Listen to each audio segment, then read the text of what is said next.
be very a little bit too deep, because I overheard what Vicky said first. I'm trying to use easier terminologies and stuff. So this sort of involved very deep philosophical, also theological terms and also understanding. Especially when we're dealing with the Trinity, just a lot of very hard terminology. So let's start off with just some questions. Let me see if there's anything I need to let you guys know before we start. Yeah, there are no reading materials. I think we won't do that until we'll get to it. There's just so much going on, so I don't want to. But as long as we do this, and there's one more meeting, and that's it. And Helen reminded me last time, so you actually watched the training. Do you mind sharing with us anything that was different, anything beneficial, or just your thoughts about watching it? I think it was just like, because it was like, I watched it not too long ago, and it was like a couple weeks after your talk, and I think watching it was like, when you talk about something, I was like, oh yeah, I remember that, but I think during the meeting, I was just kind of out of it, I was like tired and stuff, so like watching it made more sense. Yeah, we recorded a video for Darcy and Raymond and Benny, because and Vincent, they weren't here last time, so but it's good. I'm gonna do it again so people can watch it again. Okay.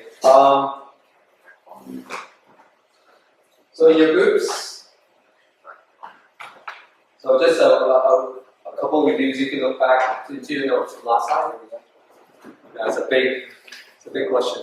What implications can we draw from looking at engaging the Trinity? Just from last time.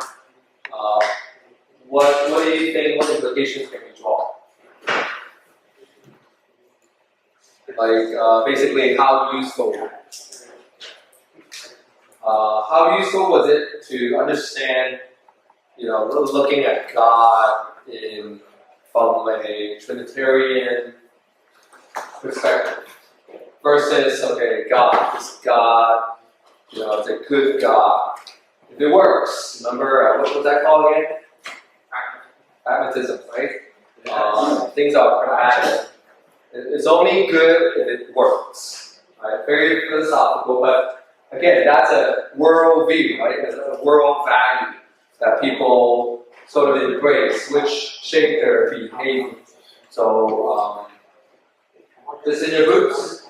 So, knowing that our God is a Trinitarian God, how does that affect you? And also, what implications can we draw knowing that our God is a Trinitarian God for short-term summer mission trip?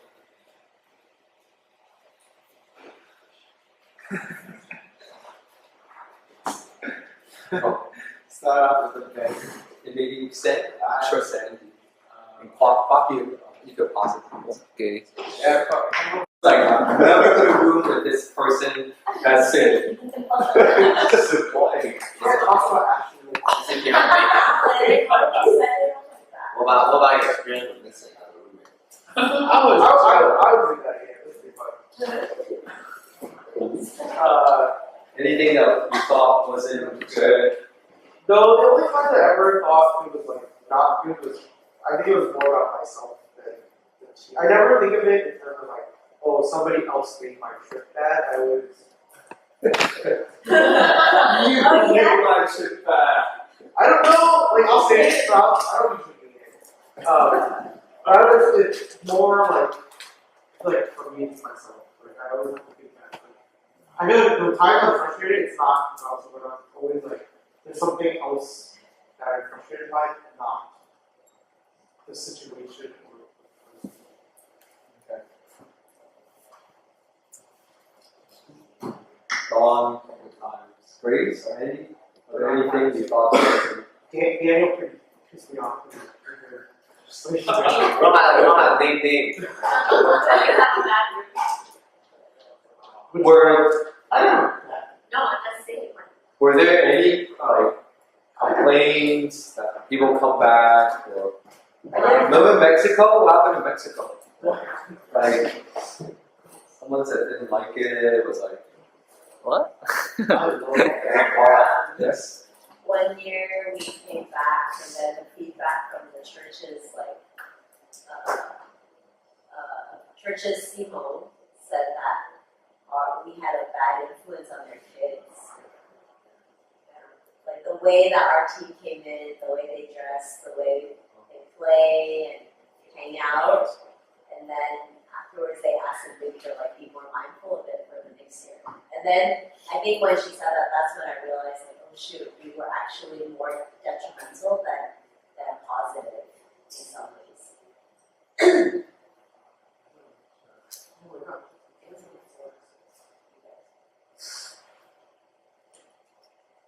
There were times when not the whole team were like really into it for like from camp. It's like not everyone is put in the same level of effort. And it's pretty evident. You say Same level of effort. So it's pretty obvious once everyone's because we usually spread out pretty thin. So someone would have time. so you mean like the place that we were assigned? The team members.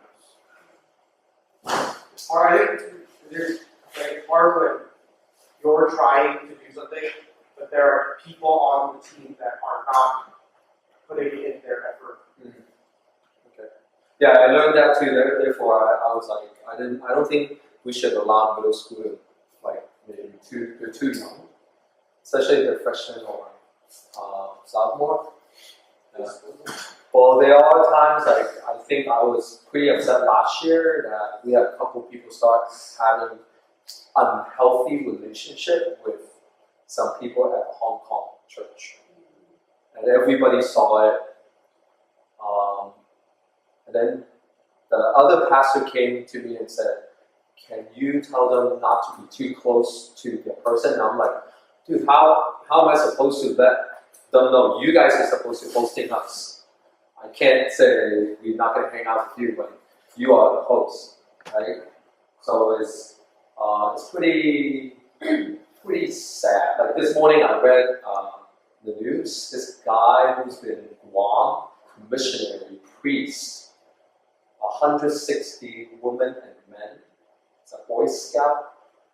Together filed sexual harassment, saying this dude has been molesting people all his life at Guam as a missionary. And they said they spoke out. He's 96 years old. You talk about unhealthy relationships. I mean, this is real. Missionary. We're going there to help them. Can you imagine, like are we there to serve, or are we there to detriment more to what is going on, right? And the sad thing is, I think sometimes we go in there and we start talking about the whole God. We bring in what they call indoctrination. Right? We try to fix people or Christianize people. I think that's worse when we use God's word in the wrong way. How many of you guys heard stories about people saying, your friendship is not good with your wife or your husband? The Bible said you gotta obey your husband and use the Bible. And you bring the Bible out and say, this is what the Bible said, you gotta follow this. So in a way, I think they are really misusing it, and they're trying to fix people, what they call people's psyches. And we could get very psychological too, because think about, remember at the videos that we watched, those people are actually very innocent, very vulnerable. You see those girls? if we don't go in there with the right mindset, a lot of them, we could so easily abuse them and take advantage of them. Because if we don't, we try to go in there and Christianize them without understanding their cultural, right? Their backgrounds and who they are. We can so easy to go in there and say, let's become an American. Oh, you don't have to worry about this. You could go out. You know, some of the stuff I heard some people say, like they go up to them and say, well, have you ever thought about leaving this place? Or why don't you go to Thailand? Or come to America, that you could get more money. Like you try to say these things, like, and they look at, oh, you have a phone, right? And they start saying things, and you do all this stuff. So that's really very dangerous when you think about what we do, right? But instead, someone said this. They said, we need more small group. We need more communities where the heart of God is home.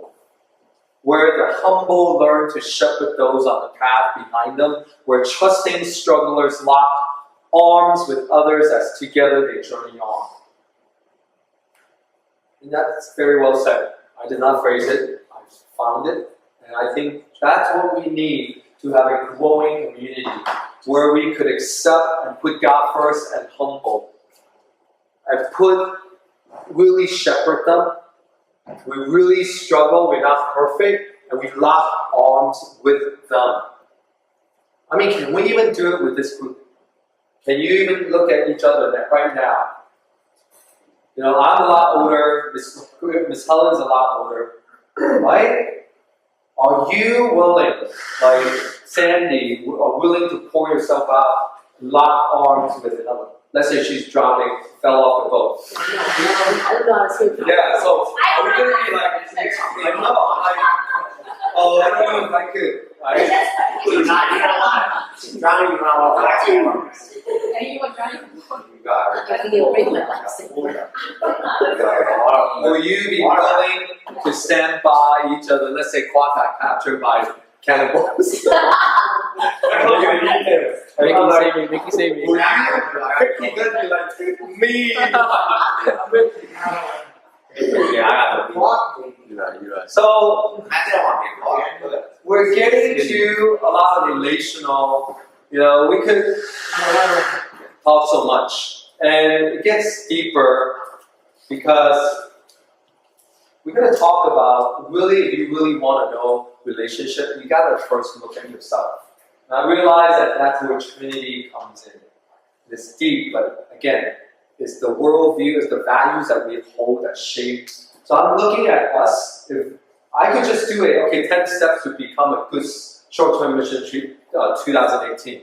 But you know what's going to happen is we're only going to modify. It will be another way to fix you.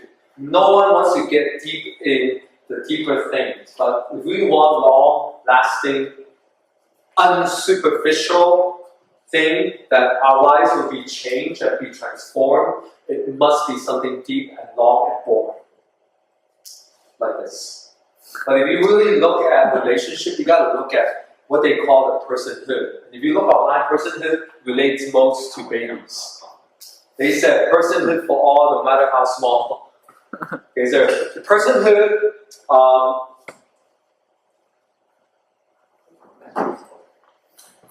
if you look at personhood, I came up with personhood. Basically, they're talking about yes. What is personhood? Yeah, I'm gonna talk about it. Good question. Personhood is the status and the importance of being a person. That is what? The status or the importance of being a person. Basically, remember last year, Benner? Just like Benner? 2 years ago. It seems like last year. We're talking about the being, who we are. But it's more, personhood is the status. It's also the quality and the worth of being a person. It's not just being a person, but the quality. And also personhood is the condition of being an individual person. So it's all about worth. all about not just who we are. Now, if we want to know who we are, there are different interpretations, different meanings of who we are. Politically, and from a philosophical perspective, they say that a personhood is, or in philosophy, they said it's legal, political concept of citizenship, equality, and liberty. That's how they're saying that a person deserves equality. That's why people, there's discrimination. We're not treated equal. We always speak out. We always talk about human rights because it's all about equality. But if you look at it from a law perspective, when you talk about personhood, they said only a natural person, a legal personality, has rights, protections, privileges, responsibility, and legal liability. So animals don't. It really is talking about a natural person, a legal personality. It gets sort of very I look at this and I looked at it for about a couple days. Okay, this morning I'm still looking at it, trying to figure it out. This is confusing, but at the same time it's so basic.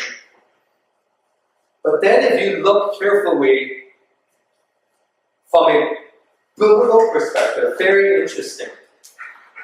It really gets to, you want to know who we are, and you have to really talk about, really it goes back to something that began. And I believe that if you look at the Trinity, it reveals the true relational nature of personhood. So who are we? Are we someone with a lot of worth? Are we worth because of how we were made? But if how we were made, does that tell us basically the meaning of life?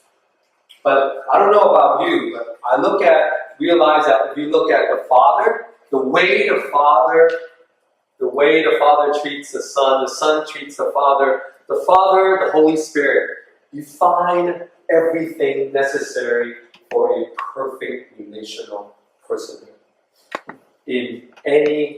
from any angles. Of a family. I don't know if you guys remember this morning, Pastor Chris was talking about the Father. Remember how he was talking about Jesus praying to the Father? Jesus was being obedient, submissive. What was the Father doing while Jesus was praying? Thank you. Listen. The Father is listening. Sometimes, do we even interact like that? When I first, just listening to some of the comments, I've been in a small group where people really step on each other. Sometimes spiritually they step on each other. Let me tell you how. I've sat through, I heard people, they wanted to show off their spiritual, high-level, biblical intelligence. And they would share stuff and they would look at you like, oh, you don't know anything. And then there are some people that really cut people off because they have so much stuff they want to share. Right? And so I remember, that's why I remember all these years we invited people from PQ, Ben, Carrie, and the thing is always it's funny because it's actually really troublesome. But I would usually get Andy and Ashley to translate, and I thought that was really beautiful. How even though we couldn't really understand, but we were willing to submit to them, get down to the level, and we share. Isn't that, we are really manifesting how the Father is treating the Son treating the Trinity? We're getting there, right? Yeah. So what does it mean? Who and what defines who we are according to the Bible, according to God?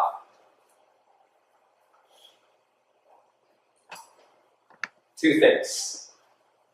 If you really want to know who you are, the two things.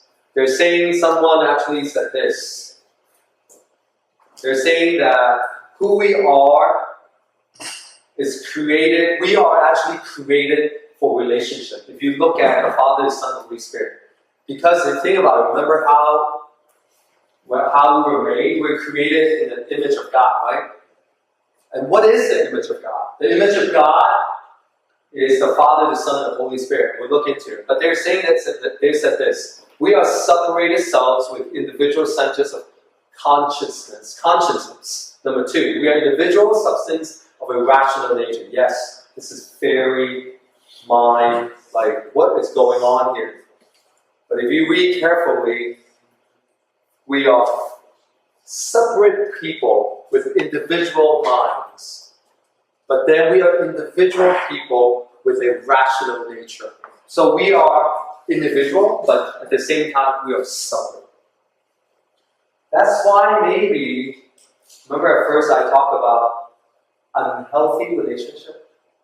Some of you guys, if you dated or you have parents who are over-controlling, or you have people that, have you ever heard the term called enmesh?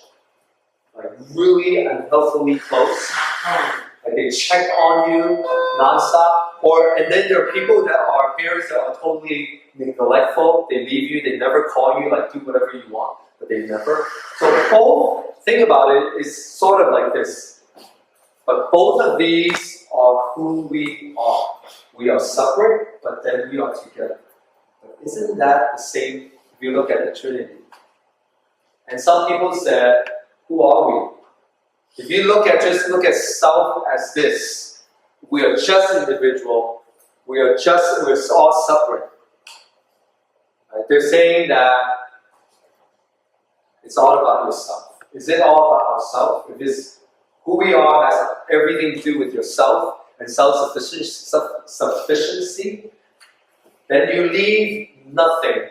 Basically, what the biggest American philosophy, we talk about pragmatic, right? Today we talk about individualism.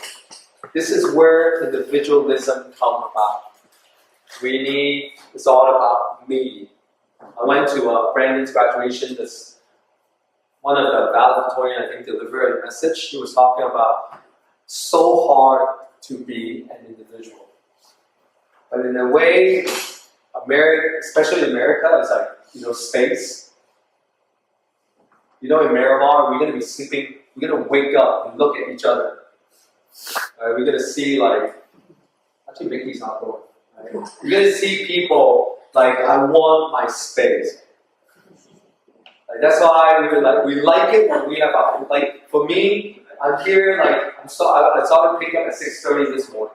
And I have a meeting up until 9 to 9. After this, I have dinner. And then after dinner, 7:30, I have to talk with another family. And someone just texted me and said, can we meet? Because my son is going through some stuff. And I said, no. By the end of the day, honestly, I just want to be by myself. And everyone on Friday night, oh, he's mad. Ooh, what's wrong? Give me something. I'm like, dude, I just want my space. And I think Vicky knows.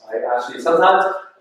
But then you have people, it's really cool, friends, who sort of understand you. Sorry.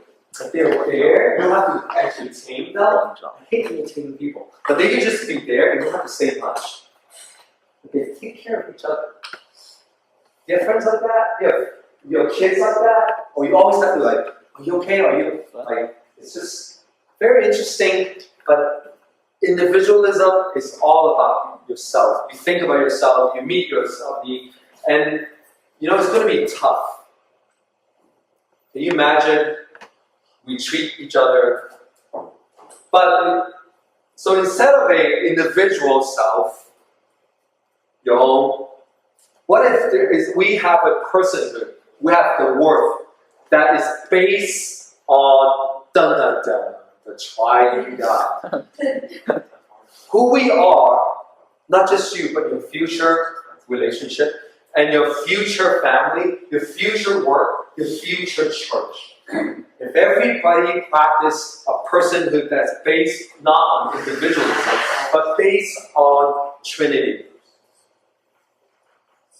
I think it might look very different. What does that look like?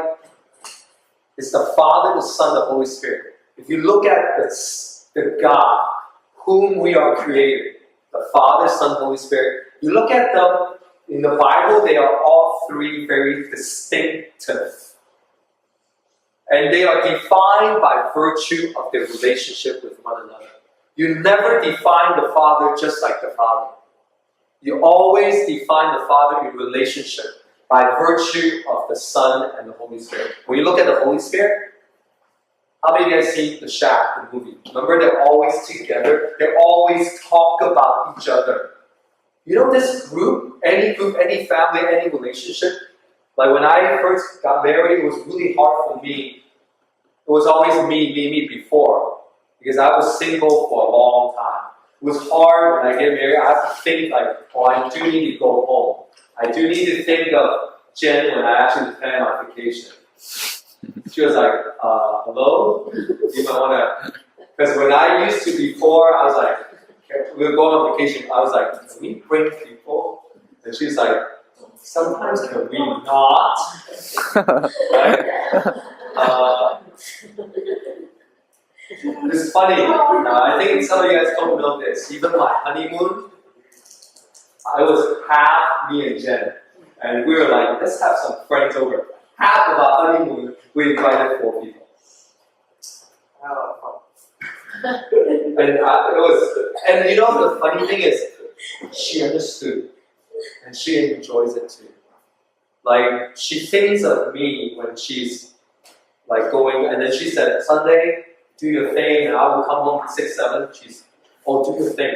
And she's the one that always, when I'm mad at someone, like some of you, she will be like, you know, and then I'll be like, oh, someone needs help finding a job. Jen, can you help? And she will help. Like, do you see that? It has to be a relational thing. But what is that based on? It has to be based on something bigger, something greater.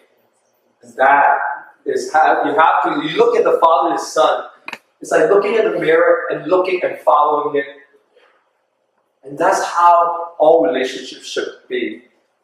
And that's what we call the freedom. The freedom is not individually. They're not finding freedom from. They're finding freedom for. Okay, the prepositional word. They're not finding freedom from. So even, you know, honestly, okay, look at it. This is like pretty cool. Just thought about this. You know, when I want space, when I'm withdrawing myself from you guys, I'm actually withdrawing from. Okay? I'm not drawing from you guys. I'm drawing for you guys. I need to step back, charge, and then so I could come back and be actively participating. I'm not like, I'm done by. I know people like that. Some pastors are like that. Some friends are like that. Can you give me space, but don't bother me?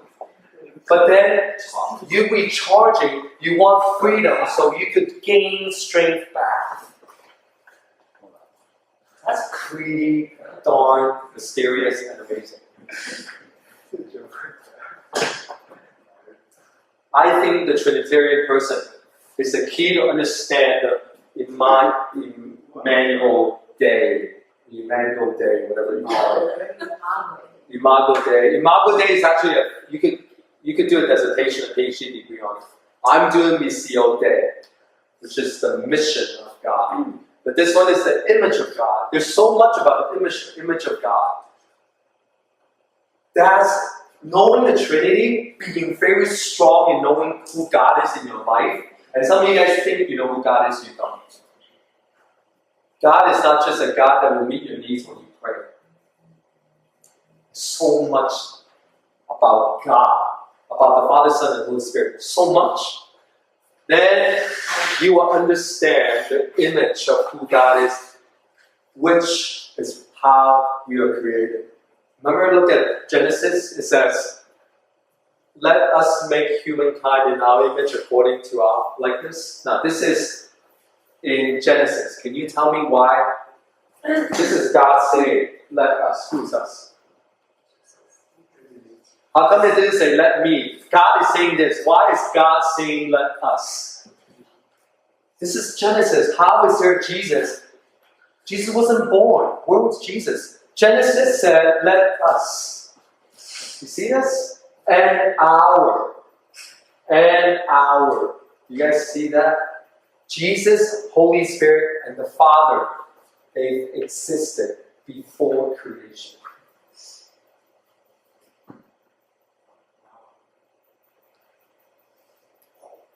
When you understand, we look at humankind. It's when you understand this, and this, and this, boom, you understand what it means to be a human being. And you will live your life in full. And one of the things I really admire, and I'm a long way, but he could, graduated, still in the education field. I just saw on Facebook, you helped build the park. I don't know how you find time, but I think Benny is an example of someone you call on him, he'll be here. And I think that has a lot to do with, he's a guy who actually tried to kill the skunk. You tell me I would never go. I'm like, it's okay. I don't want to do this. But you tell him, we know. I mean, Theo is another amazing example. Right, Theo? You always you call on him, he's here in 2 seconds. Yeah. You don't call on him, he's already here. Every time I call, I text him, he's like, I need to be here. And then a lot of the Yak people, you ask them, can you help? They're like, I'm tired. But like, you see these examples, just thinking of the being of the person is therefore being in relationship. So if you want really human being is, we are defined by relationship. Who we are is not individualism anymore. Who we are is all about who you are with.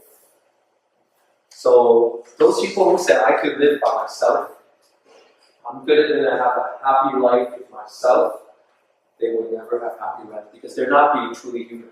To be truly human is looking at God, is you have to bear the image of God, which is the Father, Son, Holy Spirit, this distinct but separate but never break apart.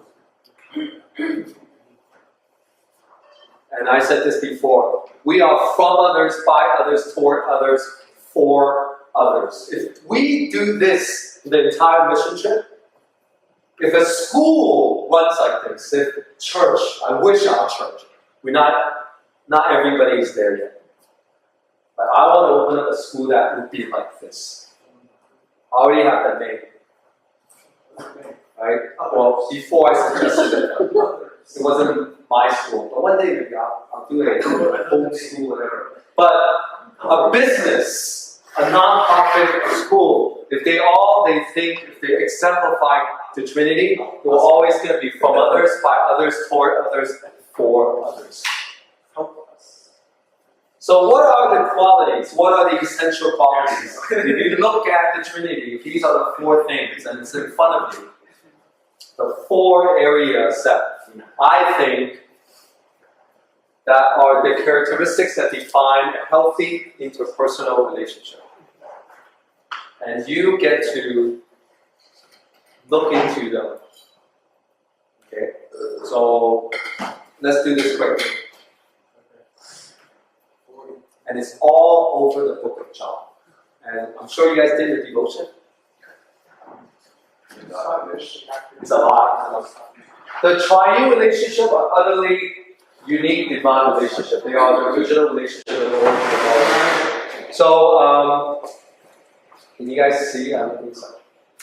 Okay, can you, just really quick, just in your group, we're going to look through John. This is a time that you're going to look and find these 4 things written in each chapter, okay? So we have to sort of, I'm going to do it really quick, about 2-3 minutes each. So we'll skip, we'll just do first, let's do John chapter 1 first.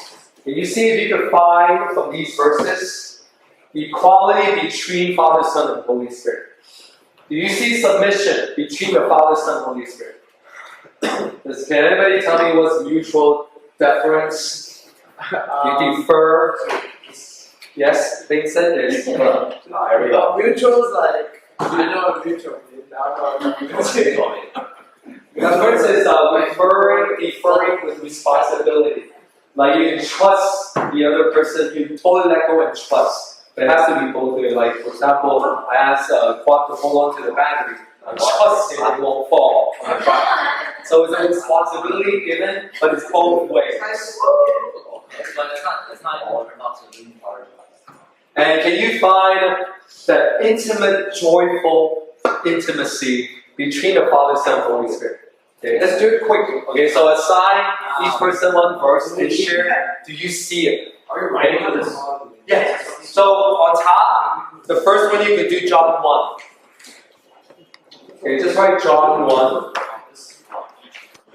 That's definitely a glass emission. Mutual deference. Are you sure it was recording? No one else needed to. It says no one else has ever seen God, only God knew him.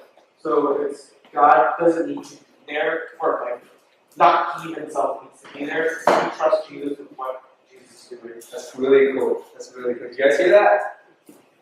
That's right. Deference. Yeah. She said, can you repeat yourself again, please? That's really good. God didn't need to like be there. So at any given point, I feel like there's like in the beginning, it was like God, like God speaking directly. That's like a lot of Old Testament. Yeah. And then we get Jesus for a good while. Then after Jesus, we get the Holy Spirit. So now with us is Holy Spirit, and God and Jesus trust that that's happening now. So in a sense, God trusts that all of His parts are doing what they need to be doing. And so here specifically, it's Jesus. Okay, I'm going to take it further. It's mutual. How about the other way around? What was Jesus doing on earth that completed that difference? Made him The know. same is disciple. Made him know. Not disciples, but again, the Trinity. What do you mean make him know? Make who know? Who make who know? Jesus is God and the Father. What did Jesus always say? That he always made God know. That's what he's always. He Those doesn't are know all nothing. these. Right? He always talked about, I'm just doing the will of my Father. What else does he say that talks about mutual deference? Remember how he always said, you see me, You see the my Father. So consistent everywhere in the Bible. You see me, you see the Father. That's perfect mutual deference. Thank you, Vicky, because that came from you guys. It's really cool. How about joyful intimacy, verse 18? How does that show there's very intimacy? It wasn't like, okay. Can you imagine Jesus like, he was sent, like, those fairy tales, like, he doesn't want to go and then he left. Yes. Different versions describe it differently. Okay. Which version do you think might fit into that category? In IB it says, is in closest relationship with the Father. Closest relationship with the Father. I think ESV says close to. Who is close to the Father's heart. Message. The message. Also, King James. Yes, I love looking at different. Well, that's what And just to let you know, this sort of Bible study, like for me, I enjoy it because everybody put in, like, this is what makes the Bible come alive. And they will walk away not becoming a better person, but God becomes a bigger picture in our lives. Okay, let's do it quickly now, okay, so keep those. We are going to draw something from all those attributes. Let's look at chapter 5. Can you guys do this too? So you could get another sheet and on the back, or you could write chapter 5 John on top and use the same chart. Let's take 5 minutes. Again, you guys know what to do. Look into those verses. Let's put them and describe how they ought to be. So we try to do it together. You could do it together, or you could separate and then come back. Like, the Father is given a portion of Okay, let's go through it again. Son who did not deny himself. Okay, John 5:18. Do what the Father Anybody? Who wants to take this? In this group, who did verse 18? Tell it. Or any? only can do what God. Equality. He was claiming to be equal to God because he was doing things during the Sabbath. So then the Pharisees wanted to Pure equality. That's why the Pharisees hated him. Because he was basically making himself equating himself to the God that the whole entire Torah had been studying. And they look at Jesus like, you? How can it be? But that identity is so distinct. Okay, deference. Any good? Vincent? Well, I didn't do that. I did submission. We were just talking about how the submission works mutually with the deference, because right when like Taylor looked at verse 19, it was about how the son learns from the father. But then once he learns it, the father gives him full access to that authority and judgment to do the same with God. So whoever honors the son honors the father. So it's like you cut straight through and you have full access.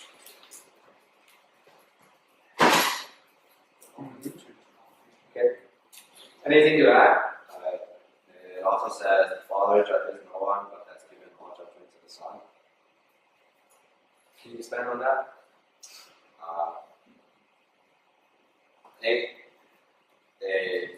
It's kind of interesting that Jesus is saying that God has given him the power, like the same power that God has.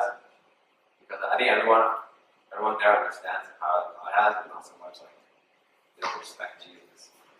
In that same way, where Jesus declares that they are like kind of equal. It's cool how the order is too.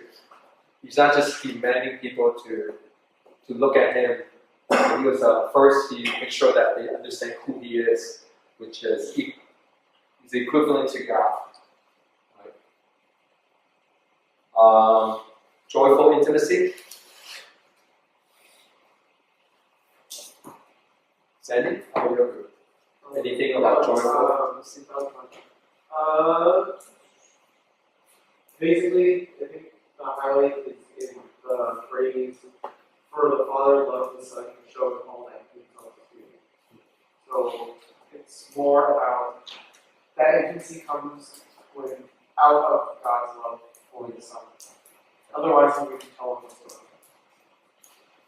That's out of the love that has been existed. And everything comes out from that love, like what Vicky said.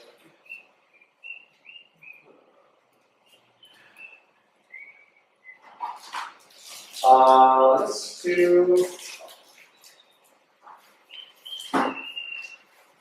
one more. Let's do this one.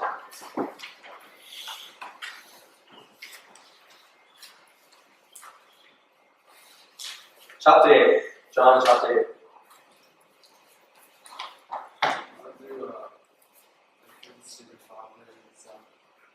I was 5. Actually, there's two. I do God's submission. Oh, Yeah, B and C are even more clear how they're both entrusting each other. God's submission.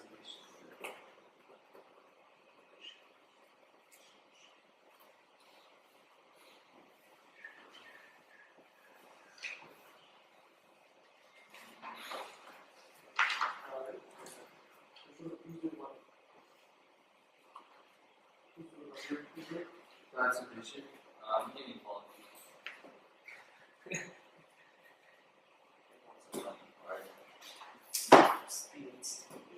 What are you? we're just I thought we were already.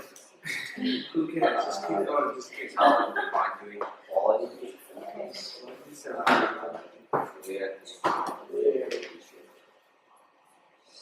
Deference. Okay, she could do okay, we could do submission. Many of them would that's more intimacy. Difference. Alright, so that's B and C.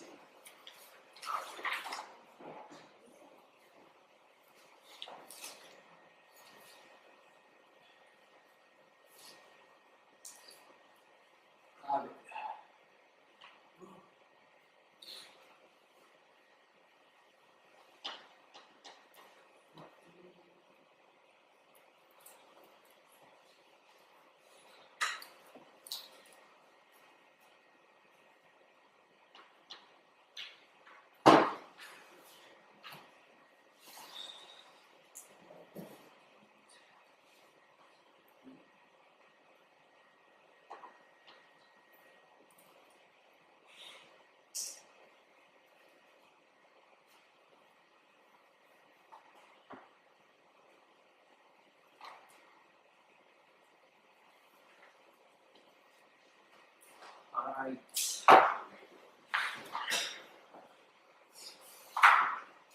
It's not that hard, right? I think it's pretty obvious. You can see. Yeah. Yeah, it's, Mine was. they're almost I'm not even joking. Mine was. equality. If you knew me, you would know my father. And you even brought out Abraham. Before Abraham was, I am. Reference to the Son, to the Father, I do not have a demon, but I honor my Father. And then of the Father to the Son, he said, if I glorify myself, my glory is nothing. It is my Father who glorifies me. Verse 54. Intimacy is what? I do know him and I keep his word. That's a very close, intimate phrase. God's submission is the one, verse 29, sent me is with me. He's not letting me alone, but I always do what is pleasing to him. I think it's also pretty intimate when he says that you have not known him. You have what? When Jesus said, you have not known him, You have not known? No. like when Jesus tells all like the people that, but you have not known him. Okay. It's like, how like, it's like challenging the other person, like, oh, you don't know God. I know. Yes, is it? I think verse 29 is pretty intimate too. How it says, the one who sent me is with me, and he is not, like, he is not left me alone. That's verse I think it's very interesting. You read the Bible a little differently now that you know this. Trinitarian, they're everywhere. He engages everything. And they never set themselves apart. Right? And I'll put these up. You guys could read it. There's so many of these. So as a group, if you take out another sheet, right here, and 4 of you will have one. Okay, so each group will have one. And you're gonna write on top your name, like joyful. What's your name again? No, rejoice. Yes. So can you write your small group? And you are looking at all those Juliet and 1B. So you're gonna take all these. Once you do, formulate. Instead of chapter 5, you're gonna write your group. How should these 4? How can we reflect Christ, reflect God? How can we enter, participate into the fellowship of the Father, Son, and the Holy Spirit? How can we be a community of oneness and draw out implications for our summer trip? And so, looking at those, how do you think you could establish equality in your group? That's going to be a little hard. How can we be intimate? Well, with Sandy and Vicky, Vincent. No, You guys can be Yeah, we with Us? you think very Or is it with, That reflects the Trinitarian engagement. Yes. with each other, but that reflects the triune person? Yeah. How bad? Those of you who love to watch this, you might enjoy Jerry's book. I used to watch this. It's horrible. I have to stop in the middle. Christina, she said, you not know what's going on. That's Maori. Very my sister is dating my father. And He had like a muscular sister dating your father. stepfather.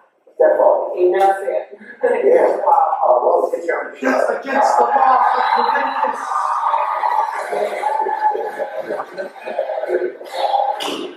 I would love to go on the show.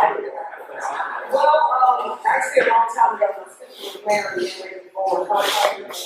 And she went to a war one night and seeing him there, they started talking. Well, obviously, you start breaking up, things get out of hand, and they started talking like extremely bad and talking together, and they started getting together. And I asked her to come home, bring her boyfriend home because she stayed out days at a time and would never, come home alone. And one Thanksgiving, Mary goes in the door and they walk in and y'all walk. Now, is your dad still married? See my mother, yes, but they've been separated for 20 years. Yeah, Your dad is leaving your mother and married his daughter. yes, that's pretty messed up. It's not good. This is the perfect show. And then what's the matter? Oh, my thing is, why do we need? I don't care what she has to say about this. This is your decision. Excuse the language. They don't bleep out. They don't bleep out. It's still very words out. This is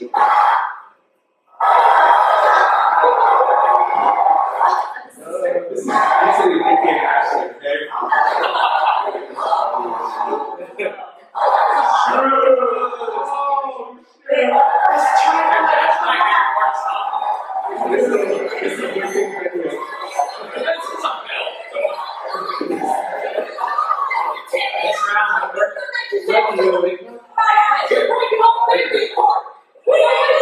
You guys want to meet the dad?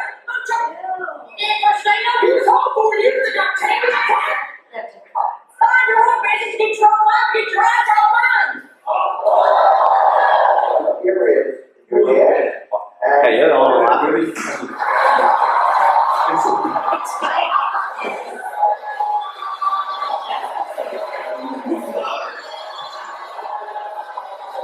Now, that guy's not the Okay.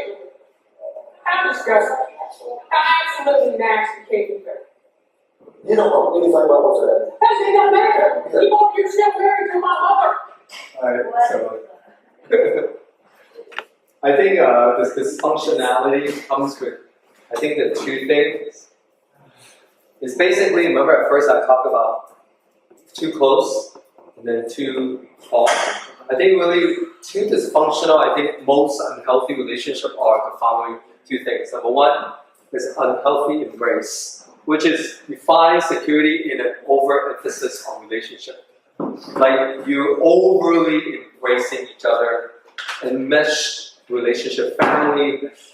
Just to let you know, families that grow up with super controlling parents, they actually wanted they usually would want a very laid back family, and the other way around too. But this is unhealthy. When it's too close, it's unhealthy. And the other one, when it's too separated, people just like leave me alone. There's a lot of people who are isolated, like a lot of go back. Yes. Overly on relationship. They check on you nonstop. They stalk you. They would follow you. They would ask because there's a lot of fear involved. Fear of losing you. Fear of losing control. A lot of times it's the self. And guess what? I think all of us here, we've been here before. Or we all know people who are like this.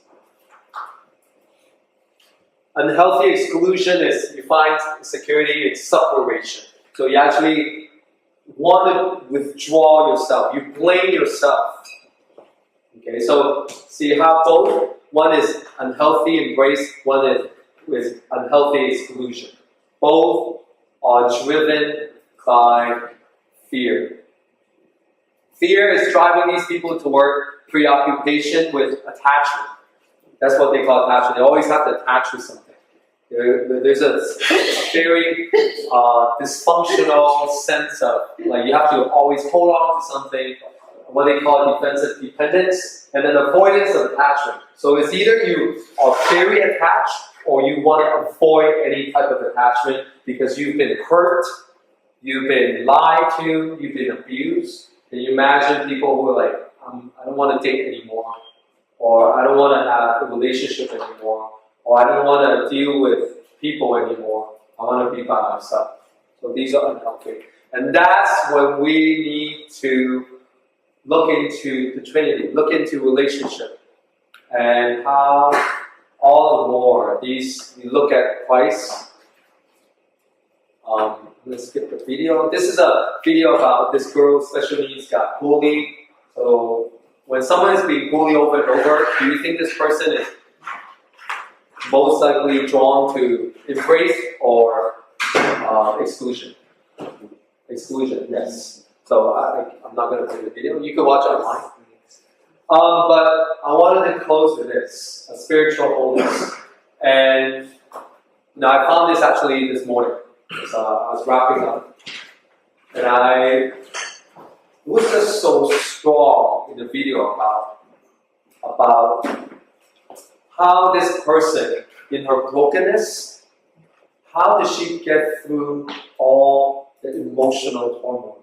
How did she get through all that lies and such? And it's basically looking to Christ, looking at how God, looking at her life. So, and I'm going to close. It's so important to reach wholeness. On the 30th year of our marriage, I had a dream. It's very clear. I saw my husband. He was having an affair with one of my friends. And the affair was beautiful. It broke my heart. It was the lowest point of my life.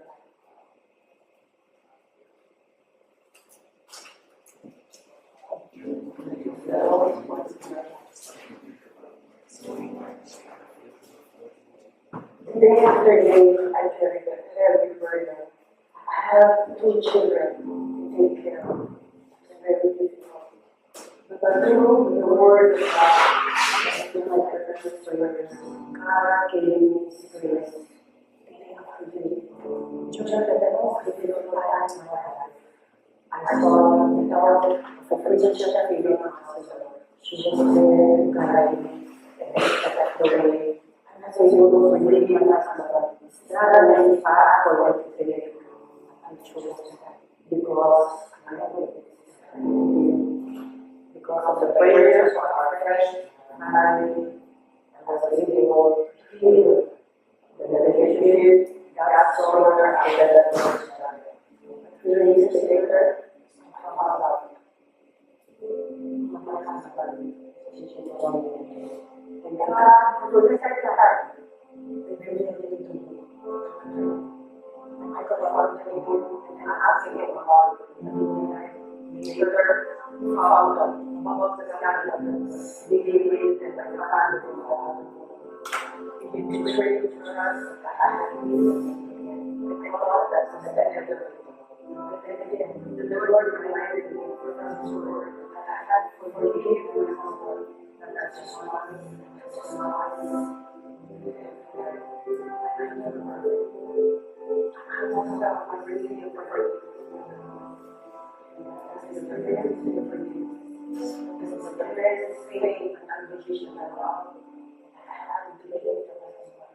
I will always tell the Lord, Lord, I can't do this.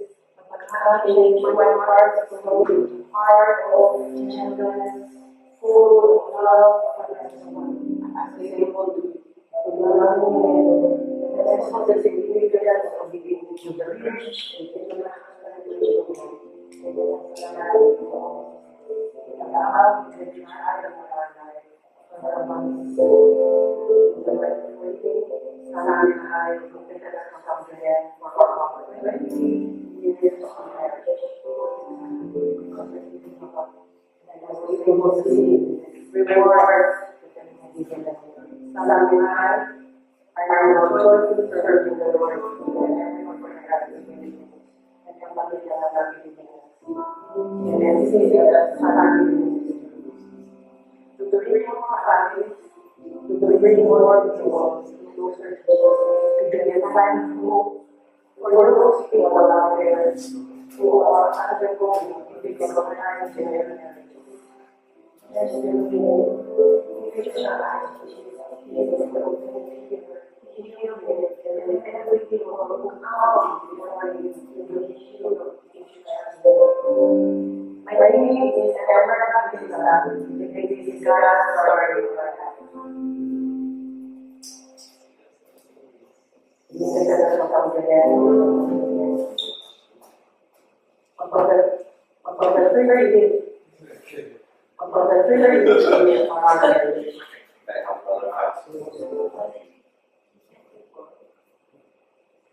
Okay, let's pray.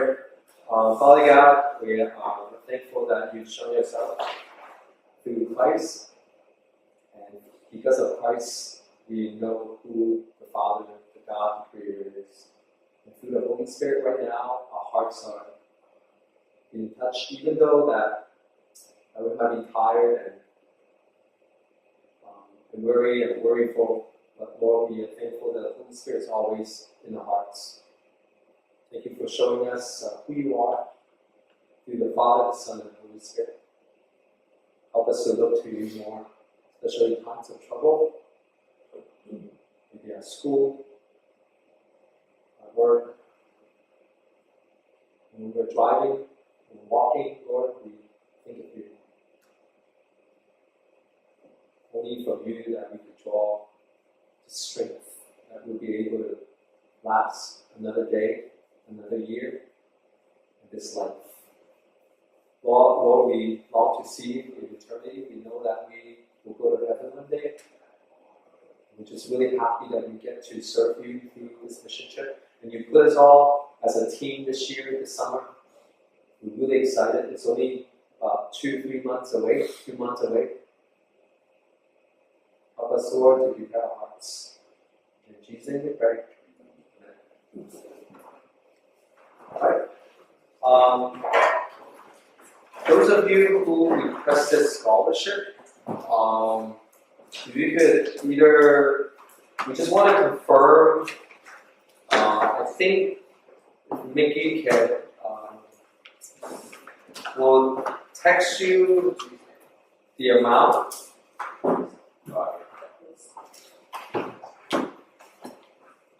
And then if you could let me know or let Mickey know if that's an okay amount. If you like, I probably need more, let us know. We basically divide the whole amount. Also, make sure you get your shots already. I know some of you guys already did. Get your visa. I think Carolyn and Julia already got theirs. I think just wow. Come on, man. I think your mom can. I'm sure she knows. Also, this is our second to the last meeting. The last meeting we will do more practicing songs. Maybe I'll ask Ashley to put up some songs that you need. Oh, July 8th, we are singing a management song at 3 services. Which songs? I think Ashley's going to pick. Possibly we could do something in Thai.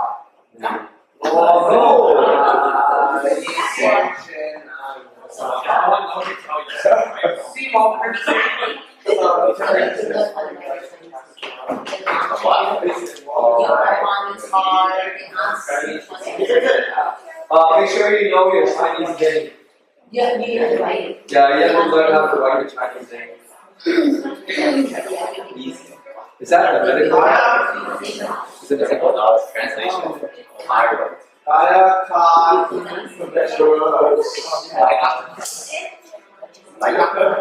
Do you guys,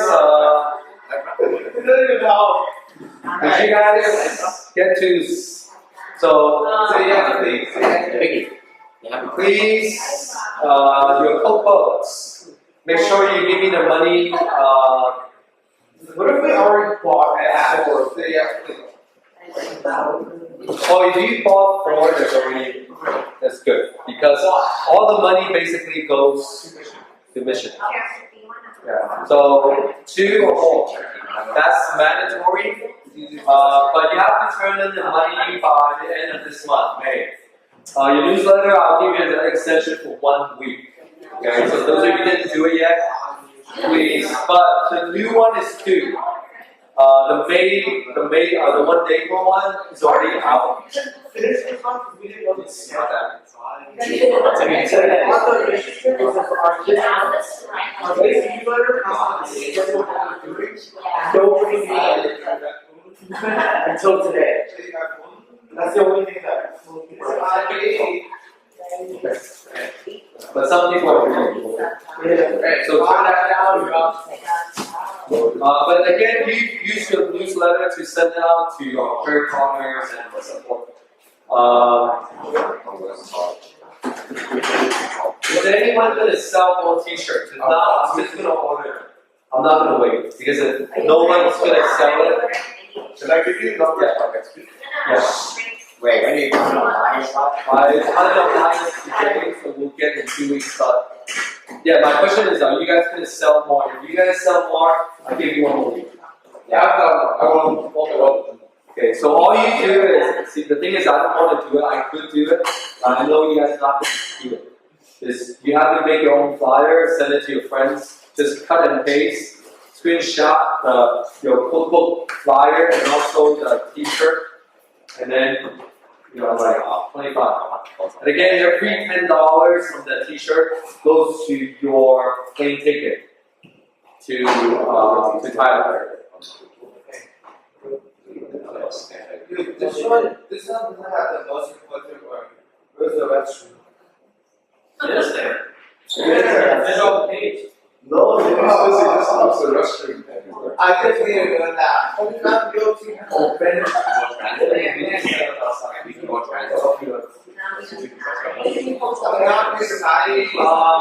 If you have the orders, just post it under the T-shirt. Write your name, the sizes, and give me the money. Everything has to be. I just need the orders in, like the numbers. Yeah.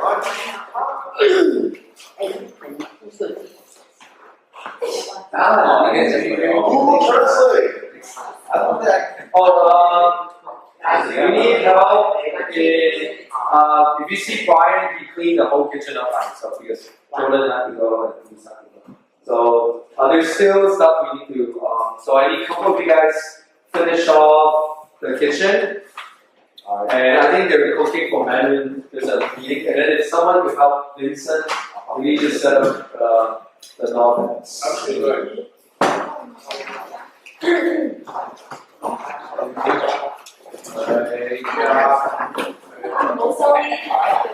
Yeah, we can't open it.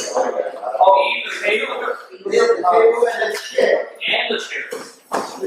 Oh, now what do you do?